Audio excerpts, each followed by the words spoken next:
저희 저번 영상까지는 비주얼 스튜디오 받고 끝났었죠?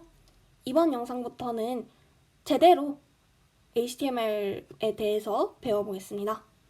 영상 내용이 좀 어려울 거예요. 그냥 보기만 해서는 절대 이해를 할 수가 없어요. 자기가 이해를 했다고 생각하더라도 실제로 타입을 해볼 때 이게 왜 안 되지? 라고 생각하기 십상이니까 이해가 안 된다면은 다시 둘러보고 난 어느 정도 알 것 같다 하면은 직접 비주얼 스튜디오에 코드를 타입을 해보고 또 노트에다가 필기를 해두시는 것도 추천드려요. 그래서 이번 영상에서 할 거는 HTML의 기본 문법과 구조에 대해서입니다. 가장 먼저 HTML에서 제일 중요한 개념이 태그예요. 태그가 뭐냐? 저희가 웹사이트를 킬 때 안에 여러 가지 요소들이 있을 거예요. 가령 이런 이미지가 있고 이런 버튼이 있고 텍스트들이 존재를 하고 링크가 있을 거예요. 이러한 요소들을 구별해주는 것이 태그라고 보시면 됩니다. 그럼 저희가 태그를 왜 써야 하냐? 예를 들어서 영화 포스터에다가 옆에다가 이 영화는 이런 장르입니다 하고 키워드를 붙여주잖아요. 그래서 저희는 이런 키워드를 통해서 이 영화는 이런 느낌이겠구나 하고 파악을 하게 돼요. 그렇듯이 컴퓨터는 요소에 태그를 붙여줘야지 얘가 이미지구나, 얘가 버튼이구나 하고 알아먹을 수가 있어요. 그래서 저희가 태그를 붙여주게 됩니다. 태그를 어떻게 쓰냐? 태그는 기본적으로 이렇게 괄호 안에다가 태그명을 적게 돼요. 예시를 들어볼게요. 타이틀이라는 태그가 있어요. 웹페이지를 켰을 때 상단에 제목이 뜨잖아요. 이 제목을 정의해주는 것이 타이틀 태그입니다. 그래서 이 웹페이지 제목을 제목으로 정하고 싶다 라고 하면은 코드에다가 이렇게 한 줄을 써서 넣는 거예요. 보시면은 타이틀 태그가 두 개가 있는 게 보여요. 근데 뒤에 있는 거는 슬래시가 존재를 해요. 이게 무슨 소리냐? 슬래시가 없는 타이틀 태그는 타이틀 태그가 시작이 된다고, 슬래시가 있으면 타이틀 태그는 여기서 끝난다 라는 소리예요. 그러니까 타이틀 태그 안에 제목이라는 내용물이 쌓여있는 느낌입니다. 이거를 햄버거라고 생각하면 편해요. 그냥 두 타이틀 태그 안에다가 내용물을 끼워 넣어서 이거는 타이틀이다 하고 정의를 해주는 느낌입니다. 그 다음으로는 속성에 대해서 알려드릴 건데요. 속성은 태그를 보충해주는 역할이에요.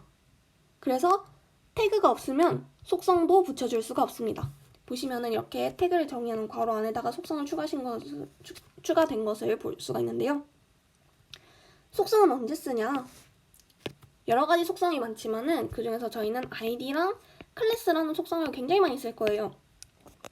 얘네들은 둘이 비슷한 역할인데 제대로 된 거는 나중에 설명을 드릴 거고, 느낌만 알려드리자면은 텍스트라는 태그가 있어요. 근데 텍스트 태그가 코드 안에 굉장히 많은 거예요.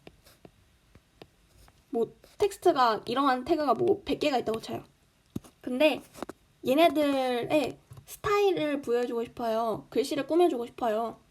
근데 특정한 문단, 예를 들어서 짝수 문단마다 빨간색의 글씨를 넣어주고 싶다고 쳐요. 근데 얘네들 태그는 다 텍스트잖아요. 그래서 텍스트 태그에다가 빨간색을 추가해라 라고 하면은 짝수 문단이 아니라 전체가 다 빨간색이 될 거 아니에요? 그래서 이때 id를 붙여주는 거예요. 여기에는 우잉이라는 id를 붙여놨는데 이러면 어떻게 할 수가 있냐? 우잉이라는 id를 가진 태그들을 빨간색으로 만들어라 라고 명령을 내릴 수가 있어요. 이런 식으로 id랑 클래스는 저희가 특정한 선택을 하고 싶을 때, 혹은 아예 봤을 때 얘가 어디에 속해 있는 건지 저희가 구별하기 위해 붙여주는 거예요. 밑에 이 랭은 랭귀지의 줄임말인데 HTML이란 태그 자체가 아예 이 HTML 문서 전체를 총망라하는 태그예요. 이 HTML 문서는 한글로 작성되었다 라고 했을 때 랭은 코리아는 줄임말이죠. 라고 언어가 한글이라고 표시해주는 속성이에요. 속성은 이것보다 훨씬 더 많지만은 지금은 넘어가겠습니다. 다음으로는 문법에 대해서 알려드릴 건데요. 아까 타이틀 태그에 대해서 말씀드렸죠? 타이틀 태그는 내용물이 있는 태그예요. 저희가 타이틀을 뭘로 정의를 해야 되니까 이렇게 제목임이라고 썼으면은 웹페이지의 제목이 제목임으로 되겠죠? 기본적인 문법은 이거예요. 기본적인 문법은 이건데 저희 코드를 보면은 줄바꿈이 되어 있잖아요. 근데 사실 줄바꿈 해도 이렇게 한 줄로 쭉 쓸 수가 있어요. 근데 왜 안 그러냐? 단순히 가독성을 위해서요. 이렇게 쭉 써놓으면은 저희가 코드를 수정할 때 굉장히 불편해지겠죠? 그래서 엔터를 써서 이렇게 줄바꿈을 해줘요. 왜냐? 줄바꿈은 코드에 영향을 하등 주지 않아요. 엔터를 몇 번을 쳐봤자 코드에 영향을 줄 수가 없어요. 그래서 이렇게 한 줄인 거를 세 줄로 나눠서 태그가 시작한다. 이것이 내용물이다. 태그가 끝났다. 하고 엔터를 쳐줄 수가 있어요. 근데 모든 태그에 이렇게 나누는 건 아니고 타이틀 태그만 해도 이렇게 그냥 한 줄로 쓰는 게 보통이에요. 태그의 내용물이 클 때 이렇게 엔터를 써가지고 나누는 편이에요. 그리고 여기 이렇게 들여쓰기를 한 걸 보실 수가 있는데요. 타이틀이라는 태그 안에 제목임이라는 내용이 있는 거잖아요. 이때 제목임이라는 내용은 타이틀의 하위 속성이에요.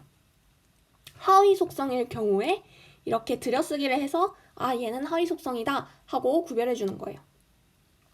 근데 태그에 내용물이 없어요. 없다고 쳐요. 내용물이 없는 태그는 별로 없어요. 근데 이제 대표적인 게 br이라는 태그가 있습니다. 이 br이라는 태그가 뭘 하는 태그냐? 아까 줄바꿈은 코드에 영향을 주지 않는다고 했잖아요. 근데 웹사이트는 줄바꿈이 필요해요. 웹사이트는 줄바꿈이 필요하잖아요. 이 줄바꿈을 하라! 라고 명령하는 태그가 br입니다. 그리고 마지막으로 주석을 달 수 있어요. 슬래시 2개를 치거나 아니면은 이렇게 해서 사이에다가 내용을 넣으면은 주석이 가능해요. 이 주석은 뭐 하는 역할이냐? 주석은 메모지를 붙이는 거예요. 저희가 뭐 예를 들어서 오랜만에 코드를 켰다 또는 다른 사람의 코드를 본다 라고 할 때 첫눈에 이해하기가 어렵잖아요. 그래서 이렇게 주석을 달아둬서 뭐 여기는 동영상을 넣어두는 코드다 하고 설명을 붙여놓는 거예요. 나중에 코드가 길어질 때 주석을 여러 번 달게 될 거예요. 그럼 기본적인 구조는 어떻게 되냐? 이렇게 간단한 코드를 한번 작성해 봤는데요. HTML은 세 가지 태그로 나눠져요. 크게는. 가장 처음으로 문서형을 정해요. 이 독타입 HTML이 DTD라고 불리는 건데 독이 뭐냐면은 도큐멘트의 줄임이에요. 도큐멘트는 문서를 영어로 바꾼 거죠. 그래서 이 문서의 타입이 HTML이다 하고 문서형을 정의를 먼저 해주는 거예요. 물론 저희는 HTML만 할 거니까 이 DTD의 내용은 바뀌지 않아요. 그리고 이제 본격적으로 HTML이 시작하는데 이 HTML을 크게 나누면 헤더와 바디로 나뉘는 거예요. 헤드는 문서의 정보를 정의하고 바디는 웹페이지에 나올 내용을 작성하는 구간이에요. 뭐 예를 들어서 구글이라는 웹페이지가 있는데 이 구글 안에 검색창이 들어가야 된다. 로그인 창이 있어야 된다. 그리고 이러이러한 글귀를 써 넣어야 한다. 라고 내용을 정의하는 건 바디에 가고요. 구글의 색깔이 파란색, 노란색, 빨간색이 섞여 있어야 된다. 또는 뭐 이 글씨의 폰트가 이렇게 돼야 한다. 이런 식으로 문서의 정보를 정의해주는 것이 헤드예요. 여기 보시면은 들여쓰기 한 게 눈에 띄시죠? 이 들여쓰기 한 것도 다 이 태그들이 위에 태그의 하위 속성이기 때문에 들여쓰기를 해준 거예요. 그래서 이거를 그림으로 도식화를 보면은 이렇게 되거든요. 그림으로 도식화를 하면은 어느 쪽이 하위 속성인지 조금 더 명확하게 볼 수가 있어요. DTD는 독립이 돼 있고 HTML 속에 헤더와 바디 그리고 각각 안에 타이틀과 p 태그가 있는 거죠. 그래서 이걸 그림으로 도식화했으니까 설명을 드릴 개념이 하나 있는데 가족 개념이라는 거예요. 어렵지는 않고요. 아까는 아니지. 헤드가 HTML의 하위 태그인 건 이제 아시죠? 헤드가 HTML 하위 태그예요. 그러면 이럴 때 둘의 관계를 저희는 HTML이 헤드의 부모다. 헤드가 HTML의 자식이다. 라고 정의를 해요. 그리고 이 헤드와 바디를 보시면은 둘의 우열 관계는 정해져 있잖아요. 둘이 붙어 있잖아요. 근데 둘의 공통점이 뭐냐? HTML의 자식이에요. 둘이 똑같은 자식이고 우열 관계가 정해져 있지 않다. 이럴 때 헤드와 바디는 형제라고 표현을 합니다. 이 가족 관계 개념은 저희가 지금은 쓰지 않을 거지만 나중에 쓸 일이 생기니까 기억해 두시는 편이 좋을 거예요. 네, 이번 영상은 이 내용으로 마칠게요. 하지만 이제 본격적으로 어려워지기 시작했고 또 이해가 안 갈 수도 있으니까 언제든지 궁금한 게 생기면은 물어봐 주세요. 그리고 또 필기 꼭 해주세요. 보기만 해서는 절대 못 외우니까요. 네.